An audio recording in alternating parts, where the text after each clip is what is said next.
power in the world and one of the biggest countries in terms of population in the world. And it's not unimportant what actually happens in the US, because what can happen in the US can affect the rest of the world. But also, we have seen in the past how movements, either progressive or reactionary, which have come out of the US, have actually had a decisive influence in the world.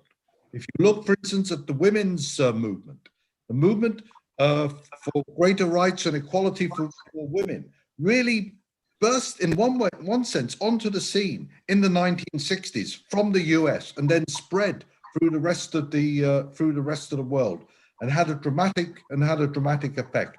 At the same time, the reactionary ideas of neoliberalism, which started to dominate in the late 1970s and in the 1980s, that also came partly from the US itself. And so therefore, what happens in the US is extremely important.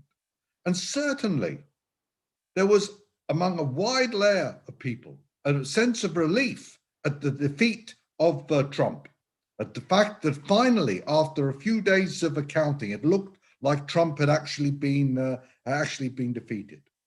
But at the same time, the fact that it wasn't a decisive vote against Trump, the fact that Trump got the second highest number of votes in US history. Biden, of course, winning the election, got the highest in US history, but Trump enormously increased his own vote, got the second highest personal vote in US history.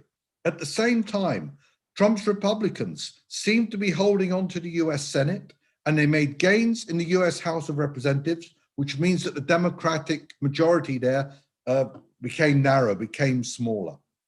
And it became very clear that while there was a tremendous polarization in the US, and as part of that polarization, a vote against Trump, there was limited enthusiasm for Biden.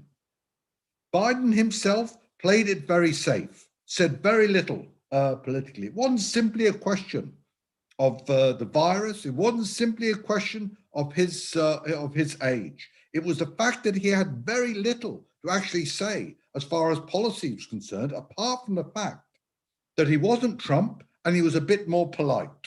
That was the fundamental things. And the vote for Biden was fundamentally a vote against Trump, which is the reason why the Democrats as a whole didn't score well in the Senate and in the House elections at the same time. And even if we look at Biden's vote, it was, while the highest vote in US history, if we look at it from the point of view of the US voting population, or the population of voting age rather, in the US, less than 30% of US citizens of voting age actually voted for Biden, less than 30%, which is an indication, if you like, of the weakness of his victory.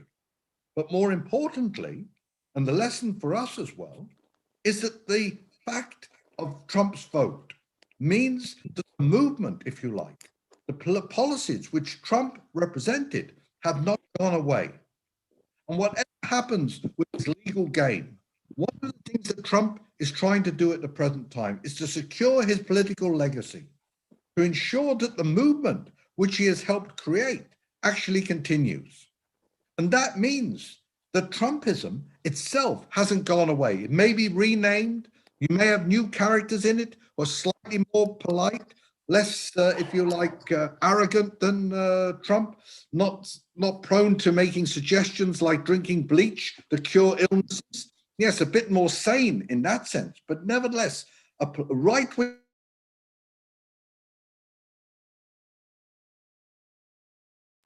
Sorry, Bob, you're muted. Can you unmute yourself? Yep.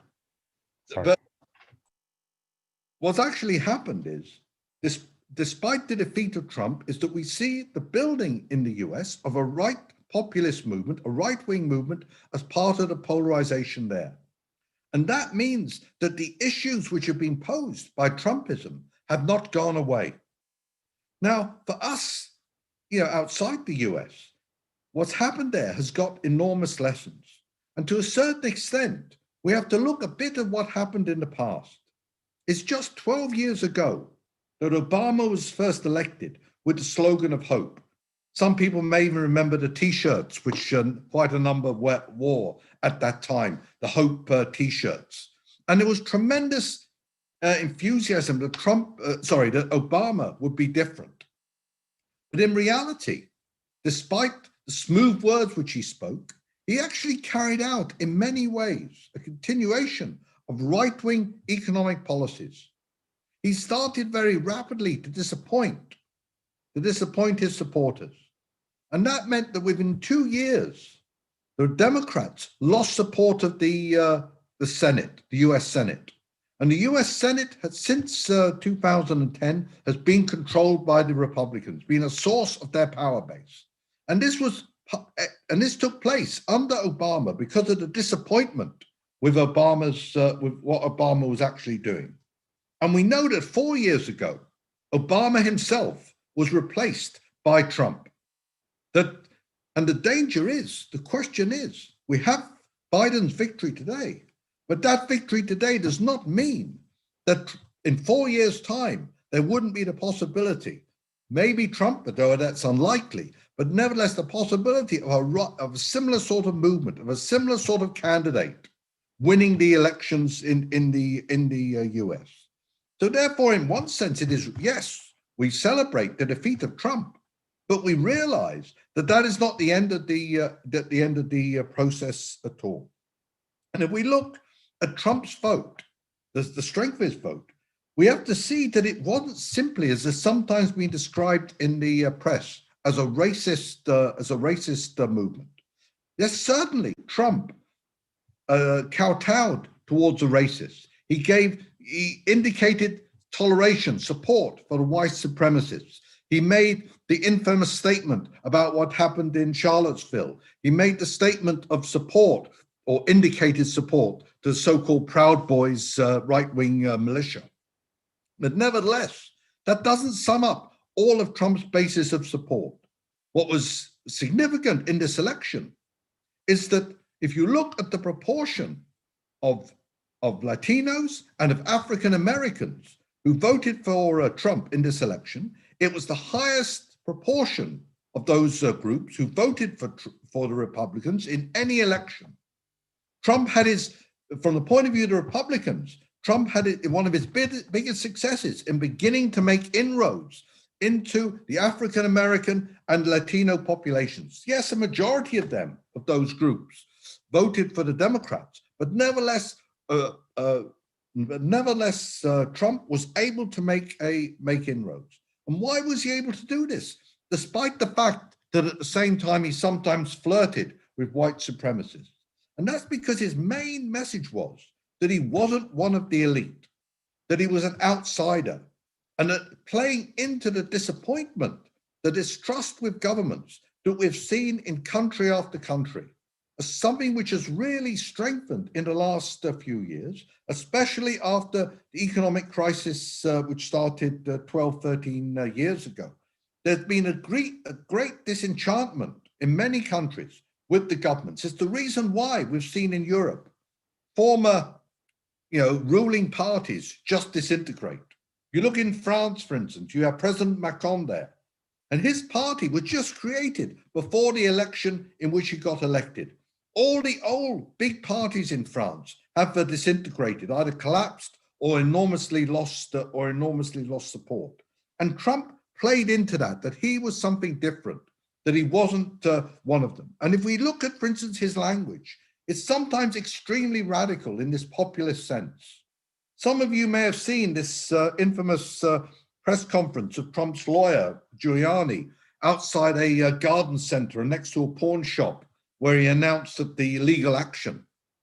Leave aside the venue, whether or not it was meant to be outside a garden center or not. If you listen to what he said, it was very demagogic. He was saying that big money, that the elite, that the banks, that the tech companies don't want you to win. They think that what he said was, to the Trump supporters, they think that you're deplorable, using the words which Hillary Clinton used 4 years ago. They don't want you to win. The elite are striking back, and we have got to strike back against the elite. That's what he said in his conference. And it wasn't an isolated thing. It's been a theme of Trump's campaign, and that he's delved into this sort of anger and bitterness in order to try and build his movement. Obviously, it is utterly and completely hypocritical, but we've seen the same in different countries. Some people may have noticed that Farage has relaunched his party now, renamed it called the Reform Party. And if you look at what Farage was saying, he was saying, yes, get Brexit done properly. He was saying, yes, he was against the restrictions because of the virus, but also he spoke that his party would fight against the corruption of the elite. The fact that so many government contracts have been given to friends or relatives of the Tory government, that there must be an end to corruption. There needs to be someone who defends ordinary people. Now, in that sense, Farage is just being a mini Trump. He won't, Britain is not America, it's not exactly the same, but nevertheless, we've seen these sort of tricks before. And in that situation, Biden himself, as a candidate of the elite, somebody who's been in the political elite for decades, was not able to appeal to these layers and didn't have a program really to appeal. He watered down all the radical demands which had come up at different stages during the Democratic Parliament, the Democratic nomination campaign. He didn't have any radical proposals whatsoever. Yes, on a few issues about dealing with the virus, he put forward more of a program than Trump, though that itself wasn't very difficult. Now, in that situation, we can say, yes, it's a success that Trump has been defeated. It's a step forward. But we have to say, what happens next? How to prevent the danger in 4 years' time of another right-winger coming into power in the US, and what that would actually mean. How to prevent that, and more importantly, how to build a real alternative.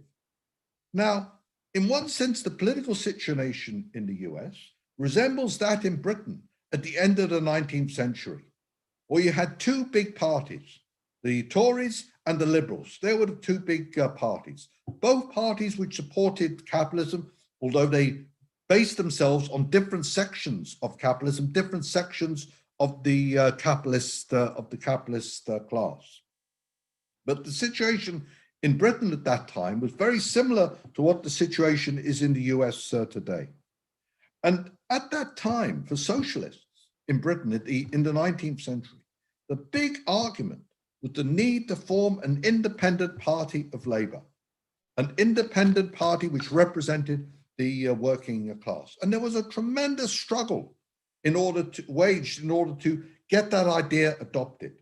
It took people like Keir Hardie, who Keir Starmer today is partly named after. He struggled with others for years to build such a party. He struggled for years to get the trade unions to agree to such a party. And initially, the trade union leaders opposed Labour having its own party. Their argument was, it's better to work with the Liberals against the Conservatives. The Liberals are a lesser evil than the Conservatives. That's what we should actually do. Very similar to how, for instance, the American trade union leaders today and others argue that you need to support the Democrats because they're better than the Republicans, and arguing that it's always better to vote for the Democrats than the Republicans because they're the lesser evil. And really what we have seen is that many of these, that in reality, on the one hand, the Liberals were, and the Democrats today are not really fundamentally a lesser evil. Yes, they have different policies, but they don't answer the needs of working people. They don't answer the needs of the working class. They don't stand against capitalism itself because they themselves are capitalist parties. And therefore, the question which was faced by socialists in Britain at the end of the 19th and beginning of the 20th centuries are the same questions which are posed today in the US, of the question of how to build an alternative. Because what is clear by this election is that while Biden won on the basis of an anti-Trump vote, the fact that Trump was able to build and consolidate his base is a warning that Biden was not able to appeal fundamentally to many of those who voted for Trump. He wasn't able to mobilize some of those who were voting maybe for the first time for Trump, because he wasn't able to take up their issues, not to make concessions to the racism, etc. of Trump, not to make any concessions to that, but to answer the people, give answers to the people who felt that the rulers of the US were not looking after them, that the rulers of the US were not looking after working people, that ordinary people were not being cared for. And in that sense, to begin to undermine what Trump was actually trying to do. And this is why the question of building an alternative in the US is so important for the future, and what our comrades in the US are actually, with others, actually trying to do at the present time. Now, there have been, a great shift to the left in the US in the last few years. You may know that, in the US, among young people, the idea of socialism is exceedingly popular. A majority probably of young people in the US regard themselves as socialists, not in the sense that they maybe have a rounded out idea of what socialism actually is, what the program is, but the general idea that they're against capitalism and they see socialism in some form as an answer. It's a tremendous potential. It's been created there partly because of the effect of the crisis in the US, and also because the Republicans started to attack Obama as a socialist. And because they kept saying that Obama is a socialist, they actually helped create an interest in the idea, the interest in the question of what actually is socialism. They, in fact, in a way, were, if you like, recruiters for the ideas of socialism by pushing this argument that Obama was a socialist, something which he obviously wasn't, and that created this groundswell of support for the general idea of socialism. And we saw in this year in the nomination campaign inside the Democratic Party, we saw that support again shown by the campaign of Bernie Sanders, which comrades may have heard of. Who's presented himself as in a way as a socialist, but working, if you like, to try and get the Democratic nomination for the presidency. And he got an enormous amount of support. And really, at one stage earlier this year, Biden's campaign for the nomination was collapsing. And what happened was that Obama moved in to support Biden, persuaded other candidates to stand down. And in this way, Obama helped give Biden momentum when his campaign was failing, and in order for Biden to come through and win the Democratic nomination. Now, Sanders himself, many years ago, used to argue there was a need for a part, as they said in the US, a labor party, a party of labor, a working class party in the US. He used to argue for that in the 1980s. In fact, in 1989 in New York, when he was already fairly well known, he was a joint speaker at a public meeting with one of our comrades, Terry Fields, a comrade who was a member of the Parliament in Britain. He died some years ago, but he was a comrade of ours, a member of ours, and he spoke with Bernie Sanders in New York in 1989, arguing for the need for a new party, for a workers' party in the US. But Sanders himself, in the last years since then, in the last 30-odd years since then, has moved to the right. He still calls himself a socialist, but now he works in and with the Democratic Party. He no longer calls for an independent party. And so when he was outmaneuvered, and he was actually outmaneuvered twice for the Democratic nomination, once 4 years ago and once this year, he didn't stand up against it. He just, if you like, advised his supporters to work in the Democratic Party. And in fact, at the end, they had no political influence whatsoever inside the Democratic Party. And in this situation, we had a situation where while there was this vote which helped Biden against Trump, Trump himself was still able to build support. Now, in the situation which is opening up now in the US, it's extremely unstable. You have, like in many countries, an economic and social crisis. It's possible that if a successful vaccine is launched soon, is made widely available, then that will will soften the economic crisis. But we still have a situation in the US where for many working people, their real living standards have not increased for 20, 30 years. It's one of the reasons for the discontent in the US. We have these tensions inside the parties. It's not clear what will happen in the Republican Party, what Trump will do. Will the old guard Republicans try and take back the party from Trump? Or will they succeed? And if they don't succeed, will Trump move on his own to form his own movement? After all, he only joined the Republicans relatively recently. In fact, a few years ago, Trump was a Democratic Party supporter, but that's another story. But it's not clear what will happen. And certainly the Biden government will be put to the test. What does it do? Of course, it can make some concessions. It can make some improvements. But we have to be clear that from the beginning, the Biden government will be very limited in what it actually does. The likelihood is that Biden, like Obama before him, will try and include Republicans in his government. Obama had 4 Republican ministers during his time in office. He involved Republican Party members in his government. Biden will do the same. That's what he's already indicated, that he will do the same. And in this situation, where you have got this unease and this turmoil developing inside the country, there will be more and more people who think we need an alternative. Even people who voted for Biden will think that. And it's even possible to win people who voted for Trump as a protest vote against the establishment, against what is seen as just the traditional leaders. That people like that could also be won to the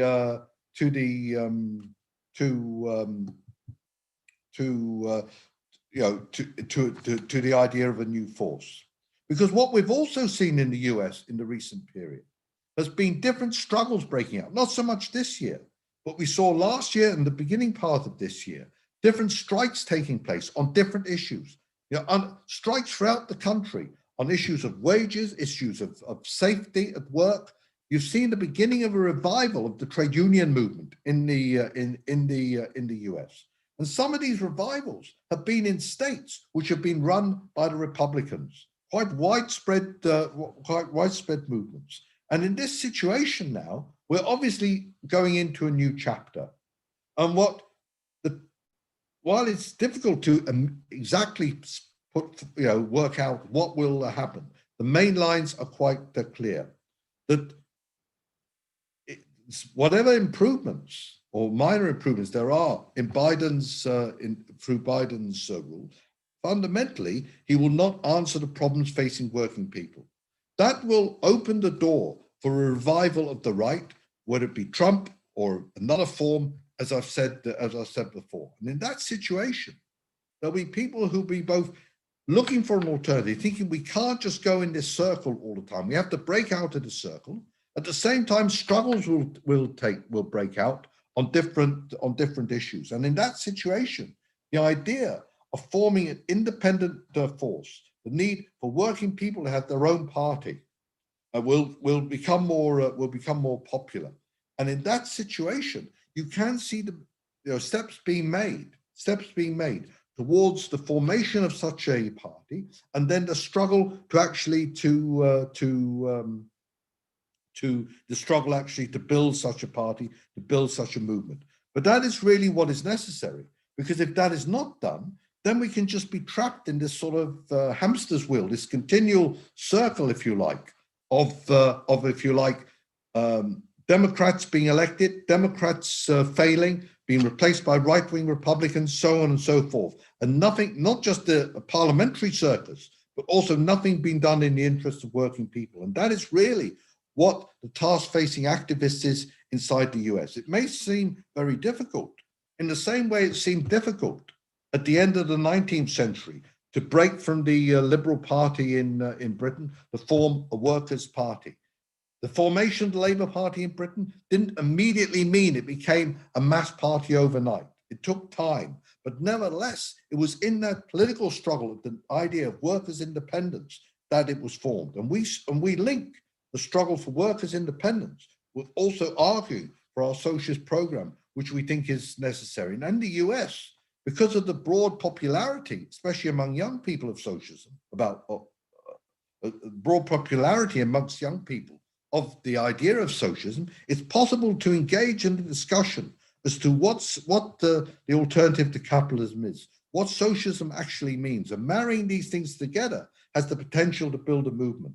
And while, if you like, in the last few years, obviously Trump in a way has dominated the news coming from the US, it's possible that in the not too distant future that the news which will come out from the US will be the idea of building an independent movement, the idea of working people forming an independent movement, that movement being open to socialist ideas. And that sort of development in the US will have a tremendous tremendous impact worldwide. Right, I just